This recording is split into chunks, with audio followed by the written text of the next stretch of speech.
What's going on, hybrids? Welcome back to another episode of whatever the fuck this is called. I'm Coach Mike, and today we're going to be talking about leg fatigue in hybrid training. One of the issues you're always going to experience when you start is leg fatigue. Your legs are always going to be sore, they're always going to feel heavy, you're just going to not want to work. Some days it's going to be hard to walk or eat the toilet, or you can't even imagine going for a run or trying to squat under the bar. So I'm going to be giving you some strategies and tips that you can use in your own hybrid training in order to manage leg fatigue and still make progress. Let's dive in.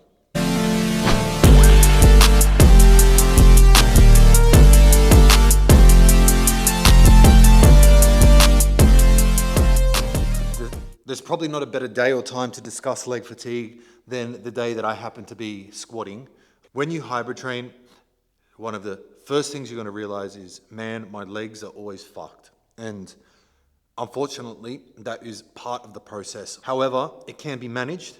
There are ways around it. There are ways to work with it. And there are ways to optimize your training week or exercise selection and training style, because there's going to be days that you've squatted and you're going to feel like, hey man, I really can't run today. Or there's absolutely no way I'm going to be able to run fast today. There's going to be days that you've just gone for a hard run and you've got to do a big, heavy squat or deadlift session in the days following it, and you're like, my legs are still cooked. I don't know how I'm going to do this. These things are things that you're going to come across 100% when you start doing this. So trying to figure out the best strategies that work for you and training methods or styles that you can use in your training will make the world of difference. I'm going to give you a few tips now of things that I've been doing, things that I do with my clients in order to account for this, because it's not something you're going to be able to avoid altogether, but it's something that you can definitely account for and manipulate training variables in order to get the most out of training while experiencing it. So you're trying to get stronger or build muscle and run at the same time. Your legs are obviously an integral component of doing both of those activities. They're being used frequently, therefore they will be sore. They have to do a lot of work. Some people will say that you can just do whatever you want on any given day and you should be able to still get stronger and you should be able to still build your endurance. If you are a beginner, that will hold truth. Yes, you can pretty much go in the gym, run whenever you want, lift whenever you want, and you're probably going to still build muscle and get stronger. But there will be a time where you have to actually have some intention to your training sessions, some structure to your training sessions in order to see the improvements that you want. Therefore, you're not going to be able to just go in the gym each and every session and just YOLO it whenever you want. You have to have some kind of structure and idea of what your training week is going to look like. Therefore, you're going to need to plan days where you're going to need to lift heavy, plan days where you're going to need to run long or run fast. All these things, you will need to have some foresight in order to ensure that that session or the intention of that training session is working towards your goal. Therefore, you will need to plan and have some structure to your training week. And I've repeated this numerous times in other videos as well if you've watched my other stuff. Having some structure to your training week will always go a long way, particularly when you get beyond that beginner stages of hybrid training.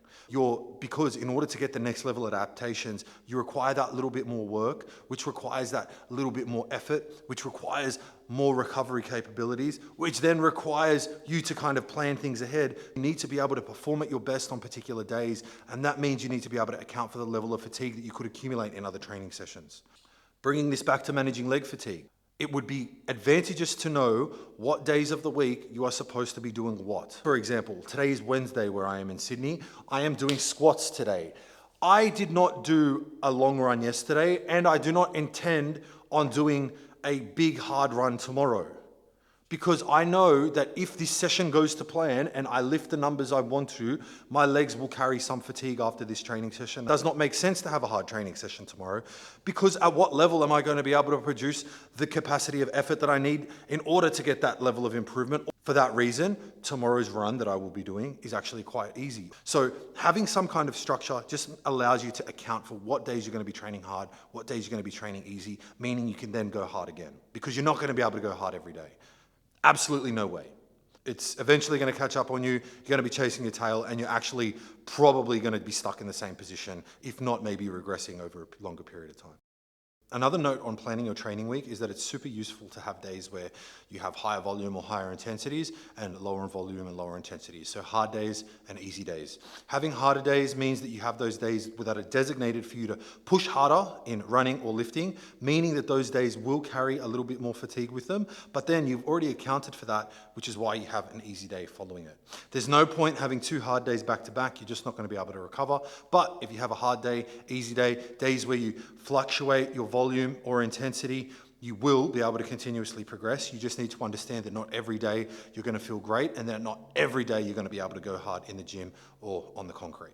If you took out the fact that you were doing more than one training style and just focused on one, for example, just powerlifting or just endurance running. If I was just a powerlifter, I would not be able to go into the gym and squat heavy or to my absolute best every day. There would be points in time where I would need to have lighter or easier days so I can then go harder on my hard days. And the same applies to running. You're not going to be able to run at your absolute maximum day in and day out. There's going to be days where you need to plan in advance, days that I will be running harder, and days that I will be taking it more easy. Now, when you combine those two things together, the same principles apply. You need to plan out the days that you're going to be lifting heavy and the days you're going to be running hard, because you're not going to be able to do those back to back each day in succession. Don't change your exercises all the time. Have a training program that you can kind of stick with and continue to progress over a number of weeks, months, whatever. Changing exercises all the time will cause a little bit more fatigue than keeping the same exercise in your program for weeks or months. The first time you do an exercise, something maybe you haven't done for ages, take note of how you feel the next day or the day after that. Your legs are probably super sore. You haven't done this exercise in a long time. Your legs are fucking killing. Over a number of weeks, by repeating that same exercise, you notice that the level of soreness you experienced isn't the same as it was in that first week.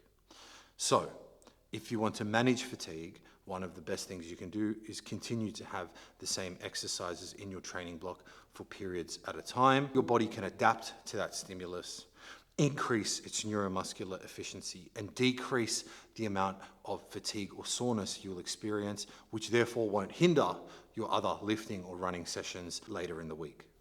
Another thing you can do to manage fatigue is use concentric-only movements.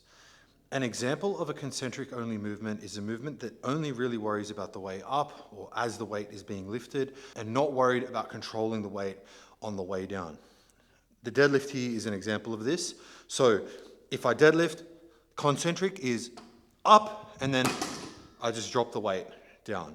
See how I'm not worried about controlling or lowering the weight on the way down in this example. And this can apply to other exercises like a step up, where I'm just stepping up and then hopping down. And the reason why is that the concentric portion of a lift is the portion that causes the least muscular damage. The majority of the damage is caused on the way down as the muscle is lengthened, not shortened. Concentric meaning shortening, eccentric meaning lengthening. When the muscle fibers are lengthened, that is where the muscle damage occurs, and that is the portion of the lift that is going to cause the majority of the DOMS, delayed onset muscle soreness, that you experience. Therefore, if you do exercises that primarily just focus on the concentric portion, the lifting portion of the movement, without worrying about the way down, you won't have as much DOMS, and therefore you can continue to train and run throughout the week, as your legs won't feel as fatigued. You can still load these exercises up really heavily. You can do everything you would normally do with them, but now you just have that decreased amount of fatigue that you experience during the eccentric portion of the lift, allowing you to go hard again sooner. Hey hybrids, friendly reminder that I have online coaching spots available for anyone, anywhere in the world. If you want to lift heavier, get more jacked, run faster or harder, or manage the countless injuries associated, I'm an exercise physiologist and I'm here to help you. All you have to do is contact me, visit me on Insta, shoot me a DM, or visit my website, www.coachmichaelsakos.com. I have online coaching spots available for anyone, anywhere in the world. All you have to do is reach out and I'll do the rest. Okay, hybrids, that's a wrap on another video, managing leg fatigue and hybrid training. I hope you learned something and got something out of it. If you have any questions or things you want to know more about, comment on this video or shoot me a DM and I'll be happy to answer and help you out for free. Otherwise, if you want tailored hybrid coaching, you know where to find me, www.coachmichaelsekos.com, or visit me on Insta and shoot me a DM. All you have to do is reach out and I'll do the rest. I've got online coaching spots available to anyone, anywhere in the world. Other than that, I'll see you guys next time. Make sure you like, comment, and subscribe. Peace.